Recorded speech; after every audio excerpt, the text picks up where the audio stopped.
എല്ലാവർക്കും നമസ്കാരം. അപ്പോൾ ഇന്നത്തെ നമ്മുടെ ക്ലാസ് എന്നത് ഇന്ന് നമ്മൾ പഠിക്കാൻ പോകുന്ന ടോപ്പിക് എന്നത് മൾട്ടി റേഞ്ച് ഇൻസ്ട്രുമെന്റ് ആണ്. അപ്പൊ നിങ്ങൾ കേട്ടിട്ടുണ്ടാവും മൾട്ടി റേഞ്ച് എന്ന് പറഞ്ഞാൽ എന്താ? അതായത് നോർമലി എന്തായിരിക്കും, ഒരു മീറ്റർ ഉപയോഗിച്ചത് 0 to 10 അല്ലെങ്കിൽ 0 to 20 അങ്ങനെ പല റേഞ്ചിൽ എന്ത് ചെയ്യും നമ്മൾ പറയാം. അപ്പോൾ നമ്മളുടെ റേഞ്ച് വേണമെങ്കിൽ എക്സ്റ്റെൻഡ് ചെയ്യാൻ വേണ്ടി നമുക്കറിയാം എന്ത് ഉപയോഗിക്കാം, ഷണ്ട് അല്ലെങ്കിൽ മൾട്ടിപ്ലയർ വേണമെങ്കിൽ എന്ത് ചെയ്യാം നമുക്ക് ഉപയോഗിക്കാം. അപ്പോൾ നമുക്ക് ഒരു റേഞ്ചിൽ നിന്ന് ഹയർ റേഞ്ചിലേക്ക് എത്തിക്കണമെങ്കിൽ ഈ രണ്ടെണ്ണം ഏതെങ്കിലും മൾട്ടിപ്ലയറോ അല്ലെങ്കിൽ നമ്മുടെ ഷണ്ടോ വേണമെങ്കിൽ ഉപയോഗിക്കാം. ഇനി ചില സാഹചര്യങ്ങൾ എന്ന് വെച്ച് കഴിഞ്ഞാൽ ഒന്നിലധികം റേഞ്ച് ഒരു ഇൻസ്ട്രുമെന്റിൽ തന്നെ എന്ത് ചെയ്യാം നമുക്ക് ഇൻക്ലൂഡ് ചെയ്യാം. അങ്ങനെയുള്ള ടൈപ്പുള്ള ഒരു ഇൻസ്ട്രുമെന്റിനെ പറയുന്ന പേരാണ് മൾട്ടി റേഞ്ച് ഇൻസ്ട്രുമെന്റ്. അപ്പോൾ മൾട്ടി റേഞ്ച് ഇൻസ്ട്രുമെന്റ് എന്താണെന്നാണ് നമ്മൾ ഇന്ന് പഠിക്കാൻ പോകുന്നത്. അപ്പോൾ മൾട്ടി റേഞ്ച് ഇൻസ്ട്രുമെന്റ് മെയിനായിട്ട് ആദ്യത്തെ രണ്ട് ടൈപ്പിലുള്ള മാത്രമാണ് നമ്മൾ ഇന്ന് ഡിസ്കസ് ചെയ്യാൻ പോകുന്നത്. ഒന്ന് വോൾട്ട് മീറ്ററും ഒന്ന് അടുത്തത് അമ്മീറ്റർ ആണ്. അപ്പോൾ ആദ്യത്തെ വോൾട്ട് മീറ്റർ ആണ് നമ്മൾ ഇന്ന് ഡിസ്കസ് ചെയ്യാൻ പോകുന്നത്. ജസ്റ്റ് നിങ്ങൾക്ക് ഒരു മൾട്ടി റേഞ്ച് ഇൻസ്ട്രുമെന്റ് കാണിച്ചു തരാം. ഇതാണ് മൾട്ടി റേഞ്ച് ഇൻസ്ട്രുമെന്റ്, കണ്ടോ? അപ്പൊ ഇതിലെ നിങ്ങളെ പോയിന്റുകൾ നോക്കിയാൽ നിങ്ങൾക്ക് അറിയാം, ഒരു ടെർമിനലല്ല, എത്ര ടെർമിനലുണ്ട്? മൾട്ടിപ്പിൾ ടെർമിനലുണ്ട്. ഈ ഓരോ ടെർമിനലിലും എന്താ വെച്ചിരിക്കുന്ന റേഞ്ചുകളുണ്ട്. അപ്പൊ നമുക്ക് ഏത് റേഞ്ചാണോ വേണ്ടത് ആ റേഞ്ച് നമുക്ക് എന്ത് ചെയ്യാം, ഈ ഇൻസ്ട്രുമെന്റിൽ നിന്ന് എന്ത് ചെയ്യാം, സെലക്ട് ചെയ്ത് എടുക്കാൻ സാധിക്കും. അപ്പൊ അങ്ങനെയുള്ള ഇൻസ്ട്രുമെന്റുകളെ നമ്മൾ പറയുന്ന പേരാണ് മൾട്ടി റേഞ്ച് ഇൻസ്ട്രുമെന്റ്. അപ്പൊ ആദ്യത്തെ ഫസ്റ്റ് വണ്ണായ നമുക്ക് മൾട്ടി റേഞ്ച് വോൾട്ട് മീറ്റർ എങ്ങനെയാണെന്നുള്ളത് നമുക്ക് ഡിസ്കസ് ചെയ്യാം. ഓക്കെ, നിങ്ങൾ ശ്രദ്ധിക്കാം, ഇതാണ് നോർമൽ നിങ്ങളുടെ വോൾട്ട് മീറ്റർ. ഇതാണ് കഴിഞ്ഞ ക്ലാസ്സിൽ പഠിച്ച പോലെ തന്നെ. അതായത് ഒരു വോൾട്ട് മീറ്ററിന്റെ റേഞ്ച് എക്സ്റ്റെൻഡ് ചെയ്യണമെങ്കിൽ എന്ത് ചെയ്താൽ മതി, ഒരു റെസിസ്റ്റർ എന്ത് ചെയ്യാം, സീരീസ് ആയിട്ട് കൊടുക്കുക. RE എന്ന് പറയുന്ന റെസിസ്റ്റൻസ് സീരീസ് ആയിട്ട് കൊടുത്തു കഴിഞ്ഞാൽ നമുക്ക് എന്ത് ചെയ്യാൻ പറ്റും, നമ്മുടെ റേഞ്ച് എന്ത് ചെയ്യാൻ പറ്റും, എക്സ്റ്റെൻഡ് ചെയ്യാൻ പറ്റും. അതേപോലെ തന്നെ നമ്മൾ എന്താ ചെയ്യുന്നതെന്ന് വെച്ച് കഴിഞ്ഞാൽ ഒരു റെസിസ്റ്റൻസിന് പകരം എന്ത് ചെയ്യും, ഒരു റെസിസ്റ്ററിന് പകരം മൾട്ടിപ്പിൾ റെസിസ്റ്റർ എന്ത് ചെയ്യുക, കണക്ഷൻ ചെയ്യുക. അപ്പൊ നോക്കി RS1, RS2, RS3, RS4 എന്ന് പറയുന്ന 4 റെസിസ്റ്റൻസ് ആണ് ഇവിടെ കണക്ഷൻ ചെയ്തിരിക്കുന്നത്. ഇതിന്റെ ഓരോ വാല്യൂ എന്തായിരിക്കും, വ്യത്യാസമായിരിക്കും. അപ്പൊ റെസിസ്റ്റൻസ് വാല്യൂ എന്ത് ചെയ്യും, ഡിഫറെന്റ് ആയിരിക്കും. ഒരേ വാല്യൂ അല്ല, ഡിഫറെന്റ് വാല്യൂ ആയിരിക്കും. നിങ്ങൾക്കറിയാം, നമ്മുടെ വാല്യൂ കൂട്ടിക്കഴിഞ്ഞാൽ കൂടുതൽ വോൾട്ടേജ് ഡ്രോപ്പ് ആവും, നമുക്ക് കൂടുതൽ എക്സ്റ്റെൻഡ് എന്ത് ചെയ്യാൻ പറ്റും. അപ്പൊ വാല്യൂ കൂടുന്തോറും എക്സ്റ്റൻഷൻ റേഞ്ച് എന്ത് ചെയ്യും, കൂടി വരുന്നതായിട്ട് എന്ത് ചെയ്യാൻ മനസ്സിലാക്കാം. അപ്പൊ നമുക്ക് പിന്നെ ഇവിടെ ഒരു സ്വിച്ച് വെച്ചിട്ടുണ്ട്, ഒരു സെലക്ടർ സ്വിച്ച് വെച്ചിട്ടുണ്ട്. ഈ സ്വിച്ച് ഉപയോഗിച്ച് നമുക്ക് ഏത് റേഞ്ച് വേണോ ആ റേഞ്ച് എന്ത് ചെയ്യാൻ പറ്റും, സെലക്ട് ചെയ്യാൻ പറ്റും. അപ്പൊ നമുക്ക് ഫസ്റ്റ് എന്ത് ചെയ്യാം, V1 ഇടാം, V2 ഇടാം, V3 ഇടാം, V4 ഇടാം.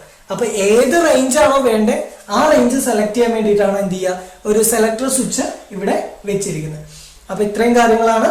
ഇനി നമ്മുടെ വോൾട്ട് മീറ്റർ എന്ത് ചെയ്യും, ഈ റെസിസ്റ്റൻസിന് സീരീസ് ആയിട്ട് കണക്ഷൻ ചെയ്തിട്ടുണ്ട്. ഇതാണ് നമ്മുടെ മൾട്ടി റേഞ്ച് വോൾട്ട് മീറ്ററിന്റെ കൺസ്ട്രക്ഷൻ. ഓക്കെ, ഇനി നമുക്ക് നോക്കാം. ജസ്റ്റ് ഞാൻ എന്ത് ചെയ്യാൻ പോകാന്ന് വെച്ച് കഴിഞ്ഞാൽ, ഒന്നാമത്തെ V1 ഇട്ട് കഴിഞ്ഞാൽ നിങ്ങളുടെ വോൾട്ട് മീറ്ററിന്റെ കിട്ടുന്ന മാക്സിമം വോൾട്ടേജ് VM ആണ്. അപ്പൊ ഇത് ഓർത്ത് വെക്കുക, നമ്മുടെ വോൾട്ട് മീറ്ററിൽ കിട്ടുന്ന മാക്സിമം വോൾട്ടേജ് VM. ഈ മീറ്ററിന്റെ റെസിസ്റ്റൻസിനെ നമ്മൾ റെപ്രസെന്റ് ചെയ്യുന്നതാണ് RM. അതുപോലെ ഇതിലൂടെ ഒഴുകുന്ന കറണ്ട് എന്ന് പറയുന്നത് IM ആണ്. ഇത് നോർമൽ ആണ്, അതായത് ഫുൾ വോൾട്ടേജ്, അതായത് റെസിസ്റ്റൻസ് ഒന്നും ഇല്ലാതെ വരുമ്പോൾ കിട്ടുന്ന VM, IM, RM ആണ് ഇവിടെ കാണിച്ചിരിക്കുന്നത്. ഓക്കെ, ഇനി നമ്മൾ ഫസ്റ്റ് ഒന്നാമത്തേലേക്ക് ഇടാൻ പോവാം. ഫസ്റ്റത്തേലേക്ക് ഇട്ട് കഴിഞ്ഞാൽ RS1 ഇട്ട് കഴിഞ്ഞാൽ നമ്മുടെ വോൾട്ട് മീറ്ററിന്റെ റേഞ്ച് എന്നത് VM നിന്ന് V1 ആയിട്ട് എന്ത് ചെയ്യും, എക്സ്റ്റെൻഡ് ചെയ്തു. കാരണം ഈ റെസിസ്റ്റർ കൂടി എന്ത് ചെയ്യും, സീരീസ് ആയതുകൊണ്ട് നമ്മുടെ വാല്യൂ എന്ത് ചെയ്തു, എക്സ്റ്റെൻഡ് ചെയ്തു. ആ വാല്യൂ ആണ് V1. അപ്പോൾ VM നിന്ന് ശ്രദ്ധിക്കുക, VM നിന്ന് V1 എന്ത് ചെയ്തു, എക്സ്റ്റെൻഡ് ചെയ്തു. ഇനി നമ്മൾ അടുത്ത സ്വിച്ചിലേക്ക് ഇടുകയാണ്, സ്വിച്ച് ചേഞ്ച് ചെയ്യാണ്. നേരെ എന്ത് ചെയ്യുക, രണ്ടാമത്തെ എന്ന് വെച്ചാൽ RS2 ഇടുന്ന സമയത്ത് നിങ്ങളുടെ റേഞ്ച് VM നിന്ന് V2 ആയിട്ട് എന്ത് ചെയ്തു, മാറി. അതുപോലെ മൂന്നാമത്തേൽ ഇടുമ്പോൾ VM നിന്ന് V3 ആയി. അതുപോലെ നാലാമത്തേലേക്ക് ഇടുന്ന സമയത്ത് V4 ഇടുന്ന സമയത്ത് എന്ത് പറ്റി, നിങ്ങളുടെ റേഞ്ച് VM നിന്ന് V4 ആയിട്ട് എന്ത് ചെയ്തു, എക്സ്റ്റെൻഡ് ചെയ്തായിട്ട് എന്ത് ചെയ്തു നമുക്ക് മനസ്സിലായി. ഇനി ശ്രദ്ധിക്കുക, ഇനി ഈ വാല്യൂ ഒക്കെ നമുക്ക് എന്ത് ചെയ്തു, ഫൈൻഡ് ഔട്ട് ചെയ്തു. ഇനി M എന്ന് പറഞ്ഞു കഴിഞ്ഞാൽ ശ്രദ്ധിക്കുക, M എന്ന് പറഞ്ഞു കഴിഞ്ഞാൽ multiplying factor of series resistance. അപ്പൊ നമ്മൾ എന്ത് ചെയ്യണം എന്നറിയോ, ഈ മീറ്ററിൽ കിട്ടുന്ന റീഡിങ് ഇൻറ്റു എന്ത് ചെയ്യണം, മൾട്ടിപ്ലൈങ് ഫാക്ടർ എന്ത് ചെയ്യണം, മൾട്ടിപ്പിൾ ചെയ്താലേ നമ്മുടെ ആക്ച്വൽ റീഡിങ് കിട്ടുള്ളൂ. ക്ലിയർ ആണ്? അതായത് ഈ വോൾട്ട് മീറ്ററിൽ കിട്ടുന്ന വാല്യൂ അല്ല, ഇവിടെ കിട്ടുന്ന മൾട്ടിപ്ലൈങ് ഫാക്ടർ. ഓരോ റേഞ്ചിന് എന്തുണ്ടാവും, മൾട്ടിപ്ലൈങ് ഫാക്ടർ ഉണ്ടാവും. ഈ മൾട്ടിപ്ലൈങ് ഫാക്ടർ വെച്ചിട്ട് എന്ത് ചെയ്യണം, മൾട്ടിപ്പിൾ ചെയ്യുമ്പോഴാണ് എന്ത് ചെയ്യുക, നമുക്ക് ആ റീഡിങ് കിട്ടുക. അപ്പോൾ എം എന്ന് പറഞ്ഞു കഴിഞ്ഞാൽ multiplying factor of series resistance. ഇനി M1 എന്ന് വെച്ചാൽ ഒന്നാമത്തെ റെസിസ്റ്റൻസിന്റെ മൾട്ടിപ്ലൈങ് ഫാക്ടർ കണ്ടുപിടിക്കാനുള്ള formula V1 divided by Vm എന്ന് വെച്ചാൽ ഇവിടെ കിട്ടുന്ന വോൾട്ടേജ് ഡിവൈഡഡ് ബൈ എന്ത് ചെയ്താൽ മതി, V1 ചെയ്ത് കഴിഞ്ഞാൽ നമുക്ക് എന്ത് കിട്ടും, മൾട്ടിപ്ലൈങ് ഫാക്ടർ കിട്ടും. അതുപോലെ രണ്ടാമത്തെ കിട്ടുന്നത് എന്താ, V2 ഡിവൈഡഡ് ബൈ Vm. അതുപോലെ നമ്മുടെ RS3 എന്ന് വെച്ചാൽ മൂന്നാമത്തെ വാല്യൂവിന്റെ റെസിസ്റ്റൻസിന്റെ മൾട്ടിപ്ലൈങ് ഫാക്ടർ കണ്ടുപിടിക്കാൻ V3 ഡിവൈഡഡ് ബൈ എന്ത് ചെയ്താൽ മതി, Vm ചെയ്യാം.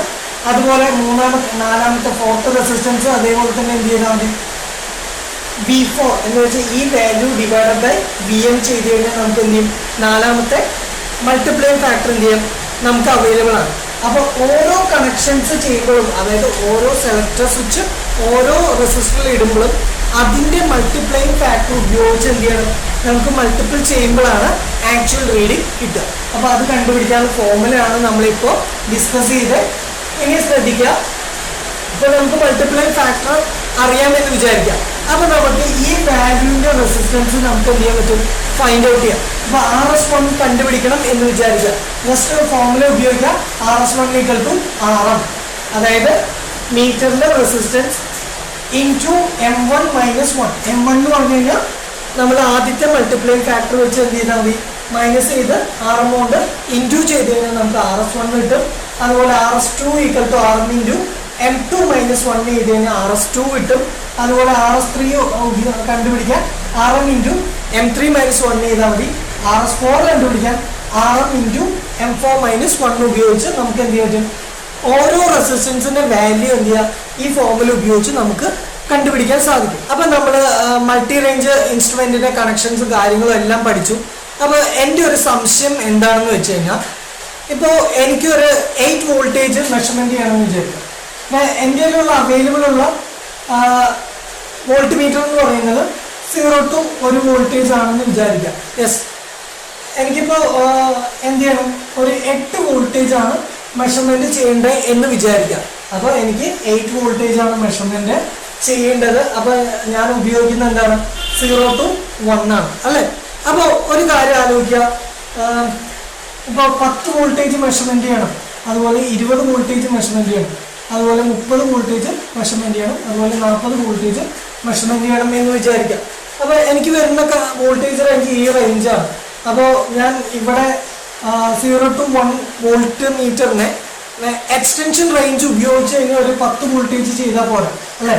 വീണ്ടും എന്ത് ചെയ്യണം, അടുത്ത എക്സ്റ്റൻഷൻ റേഞ്ച്. അപ്പോൾ ഈ ഓരോ വോൾട്ടേജ് മെഷർമെന്റ് ചെയ്യുമ്പോൾ എനിക്ക് എന്ത് ചെയ്യണം, വ്യത്യസ്ത വോൾട്ട് മീറ്റർ വേണ്ടി വരും അല്ലേ. അതൊരു ബുദ്ധിമുട്ടാണ്. അപ്പോൾ നമുക്ക് എന്ത് ചെയ്യാം, അവിടെ ഉപയോഗിക്കാൻ വേണ്ടി മൾട്ടി റേഞ്ച് മീറ്റർ ഉപയോഗിച്ച് നമുക്ക് എന്ത് ചെയ്യും, ഈ പ്രശ്നം എന്ത് ചെയ്യാം, സോൾവ് ചെയ്യാം.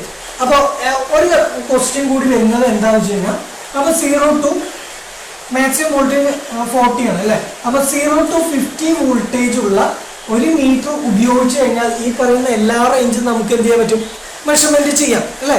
അപ്പോൾ നമുക്ക് എന്തുകൊണ്ട് ഈ മൾട്ടി റേഞ്ചിന് പകരം 0 to 50 വോൾട്ടേജ് ഉള്ള ഒരു മീറ്റർ ഉപയോഗിച്ച് കഴിഞ്ഞാൽ ഈ പ്രശ്നങ്ങളെല്ലാം സോൾവ് ചെയ്യില്ല. അപ്പോൾ ഇതെല്ലാം നമുക്ക് എന്ത് ചെയ്യാം, ഉപയോഗിച്ചുകൂടെ എന്നൊരു ക്വസ്റ്റ്യൻ നിങ്ങൾക്ക് വരാം അല്ലേ. അപ്പോൾ അതിന്റെ മെയിൻ പ്രശ്നം എന്താണെന്ന് വെച്ച് കഴിഞ്ഞാൽ, 0 to 50 വോൾട്ടേജ് ഉപയോഗിച്ച് ഈ പറയുന്ന എല്ലാ വോൾട്ടും നമുക്ക് മെഷർമെന്റ് ചെയ്യാം അല്ലേ. ഇപ്പോൾ 0 to 8 വോൾട്ടേജ് ഞാൻ മെഷർമെന്റ് ചെയ്തു എന്ന് വിചാരിക്കുക. ഒരു 0 to 50 ഉള്ള മീറ്ററുള്ള റേഞ്ചുള്ള ഒരു മീറ്റർ ഉപയോഗിച്ച് 8 വോൾട്ടേജ് മെഷർമെന്റ് ചെയ്താൽ എനിക്ക് റീഡിങ് കിട്ടും. അതുപോലെ 0 to 10 വോൾട്ടേജ് റേഞ്ചുള്ള ഒരു മീറ്റർ ഉപയോഗിച്ചാലും എന്ത് കിട്ടും, എനിക്ക് റീഡിങ് കിട്ടും. അപ്പൊ ഈ രണ്ട് റീഡിങ്ങും തമ്മിലുള്ള വ്യത്യാസം എന്താണെന്ന് വെച്ച് കഴിഞ്ഞാൽ, നമ്മൾ 0 to 50 ഉപയോഗിക്കുമ്പോൾ ഇവിടെ ഉണ്ടാകുന്ന എറർ എന്തായിരിക്കും എന്ന് പറയും, കൂടുതലായിരിക്കും. അപ്പൊ നമ്മുടെ അക്യുറസി എന്ത് പറ്റും, ഇവിടെ കുറയും. ക്ലിയർ ആയോ? അപ്പൊ അക്യുറസി കുറയാൻ കാരണം റേഞ്ചിനനുസരിച്ച് എന്ത് ചെയ്യും, അക്യുറസിയിൽ വ്യത്യാസം വരും. അപ്പൊ നമ്മൾ എന്താ ചെയ്യുന്നത് വെച്ച് കഴിഞ്ഞാൽ, ഇതുപോലുള്ള range extend multi range meter ഉപയോഗിച്ചിട്ട് ഈ പറയുന്ന വോൾട്ടേജ് വരുന്ന സമയത്ത് 0 to 50 ഉപയോഗിക്കാം. അതുപോലെ 20 ആകുന്ന സമയത്ത് 0 to 25 അല്ലെങ്കിൽ 30 ഉപയോഗിച്ച് നമുക്ക് എന്ത് ചെയ്യാം മെഷർമെന്റ് ചെയ്യാം. അപ്പൊ ഏത് റേഞ്ചാണ് വരുന്നത് ആ റേഞ്ചിലേക്ക് നമ്മുടെ മൾട്ടി റേഞ്ച് മീറ്റർ എന്ത് ചെയ്താൽ മതി, ചേഞ്ച് ചെയ്ത് നമുക്ക് എന്ത് ചെയ്യാൻ പറ്റും, റീഡിങ് എടുക്കാൻ പറ്റും. അപ്പൊ റീഡിങ് കുറച്ചുകൂടി അക്യുറസിയിലൂടെ നമുക്ക് എന്ത് ചെയ്യാൻ പറ്റും, മെഷർമെന്റ് ചെയ്യാൻ പറ്റും മൾട്ടി റേഞ്ച് വോൾട്ട് മീറ്റർ ഉപയോഗിച്ച്. അപ്പോൾ മൾട്ടി റേഞ്ച് വോൾട്ട് മീറ്ററിന്റെ ഉപയോഗം ഇവിടെയാണ് നമുക്ക് വരുന്നത്. അപ്പോൾ നമ്മൾ മൾട്ടി റേഞ്ച് വോൾട്ട് മീറ്ററിനെ കുറിച്ച് ഡിസ്കസ് ചെയ്തു. ഇനി അടുത്ത ക്ലാസ്സിൽ നമുക്ക് മൾട്ടി റേഞ്ച് അമ്മീറ്ററിനെ കുറിച്ച് ഡിസ്കസ് ചെയ്യാം. Thank you.